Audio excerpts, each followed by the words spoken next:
국민 여러분, 안녕하십니까? 여기는 대한민국 대표 정치 전문 플랫폼 한국정치TV입니다. 지난 1월 3일 헌법재판소에서는 윤석열 대통령 탄핵 심판과 관련해 제2차 변론 준비 기일이 있었습니다. 이날 국회 측 탄핵소추 대리인단은 헌재의 윤석열 대통령에 대한 탄핵 사유에서 형법상 내란죄에 해당한다는 주장을 철회하겠다고 밝혔습니다.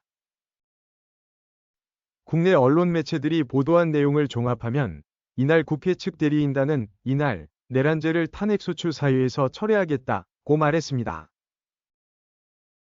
그러면서 내란 혐의의 유무죄 판단은 형사법정에서 진행되고 입증될 것이라고 했습니다.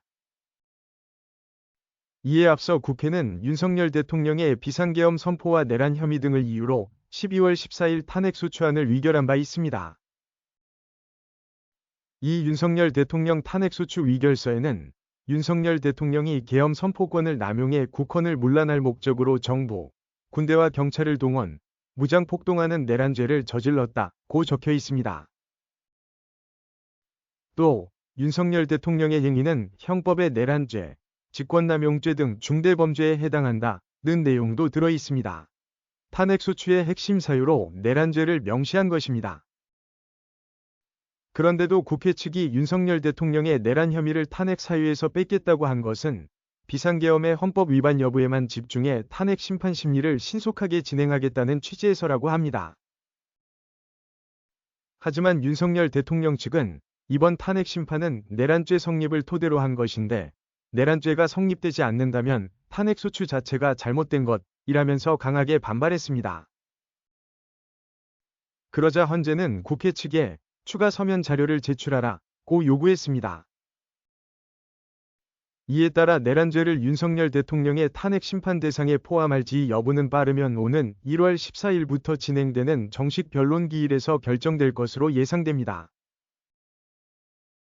한편 이런 사실이 알려지자 이날 국민의힘은 국회에서 위결된 탄핵 사유를 변경하려면 국회 위결 절차를 다시 거쳐야 한다고 주장했습니다.